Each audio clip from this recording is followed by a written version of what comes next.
yang terkena ini kan kebanyakan adalah masyarakat kelas bawah. Dan duit yang dikeruk oleh bandar judi online ini, kata Presiden Prabowo, sangat besar sampai 900 triliun.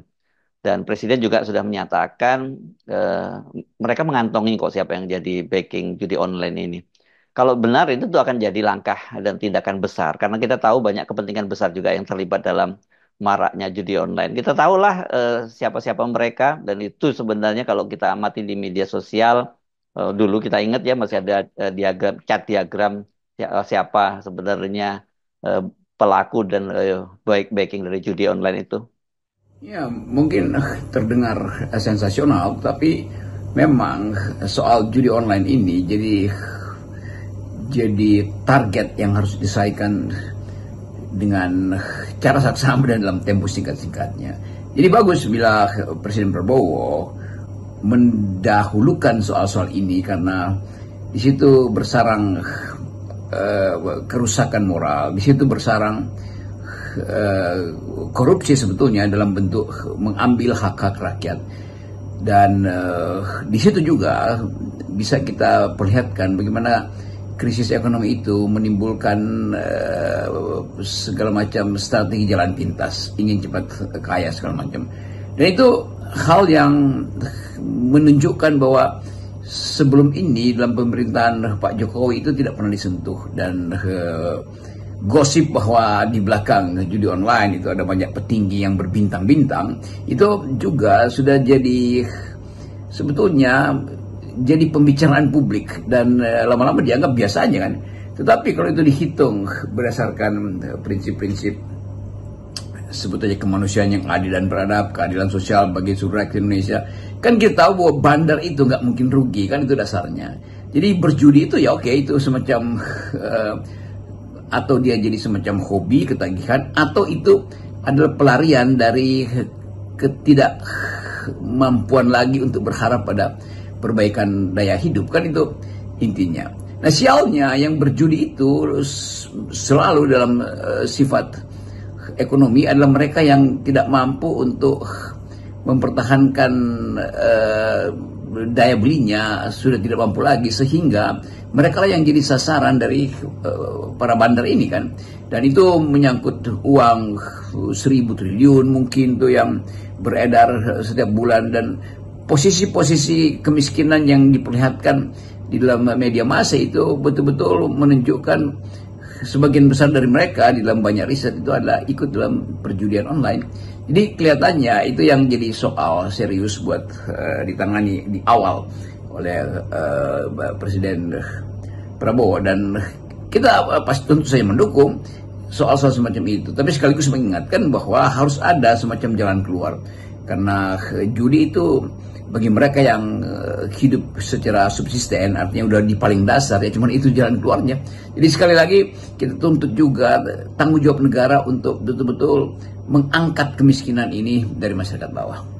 Mengangkat artinya kemiskinan yang diangkat ya, bukan dalam pengertian, kan seringkali kita menganggap bahwa mengangkat kemiskinan itu artinya orang miskinnya tetap ada di situ. Jadi yang kita inginkan mereka punya kemampuan produktif sehingga tidak tergantung pada judi online.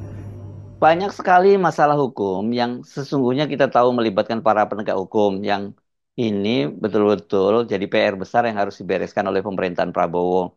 Selain masalah judi online, kalau ngomong soal uang besar, sampai sekarang kan publik tuh masih terkaget-kaget, masih membicarakan adanya kepokan uang, tumpukan uang yang dijejer oleh Kejaksaan Agung yang nilainya hampir 1 triliun.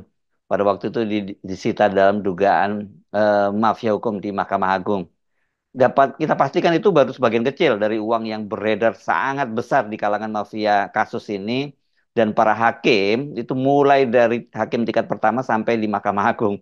Nah, ada beberapa hakim di Mahkamah Agung yang sudah jadi tersangka bahkan sudah dipidana. Tentu isu ini isu yang akan menggemparkan karena dia menyangkut jaringan transnasional dengan aktor-aktor lokal yang sebetulnya jadi bandar tuh. Jadi kalau Presiden Prabowo mengucapkan itu, bahkan secara sengaja menyatakan bahwa dia sudah tahu bandar-bandar itu dan itu sekelompok orang yang mungkin juga datanya itu adalah data yang sebetulnya sudah tercatat di kalangan penegak hukum, tapi justru yang hendak diperlihatkan adalah bagaimana koneksi penegak hukum dengan bandar-bandar ini, atau seringkali juga terlihat bahwa penegak hukum lain jadi bandar. Kan ini soalnya. Jadi kita sebagai masyarakat sipil menunggu hentakan ini akan berakibat apa. Dan secara politik, isu ini tentu isu yang memungkinkan legitimasi pemerintahan sekarang diperkuat. Sementara pada pihak lain kita lihat bagaimana penegakan hukum itu bisa menghasilkan kegemparan karena ada uang hampir 1.000 triliun ditumpuk dalam bentuk fisiknya itu diperlihatkan pada publik. Dan orang mulai bertanya, apa hanya segitu atau memang segitu aja yang tidak dipamerkan, atau apa impactnya kalau yang 1.000 triliun itu digelar di depan mata publik. Itu untuk apa itu? Untuk tukar tambah atau betul-betul ini adalah satu kegiatan rahasia yang sudah diintai oleh kejaksaan dan baru dibuka sekarang? Kan semua itu juga menimbulkan pertanyaan, apa sebetulnya yang terjadi di dalam sistem penegakan hukum kita. Juga mungkin akan ada sedikit ketegangan antara jaksa dan hakim-hakim karena merasa bahwa kejaksaan mampu menangkap hakim-hakim ini, tapi jaknya sendiri punya banyak masalah dan tidak bisa dipersoalkan. Kan itu juga ya menimbulkan ketegangan psikologi antara lembaga penegak hukum, terutama antara kejaksaan dan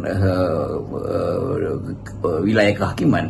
Jadi kelihatannya banyak isu yang dibangkitkan untuk memperlihatkan bahwa ada gerak dinamika setelah Presiden Prabowo jadi dilantik sebagai presiden.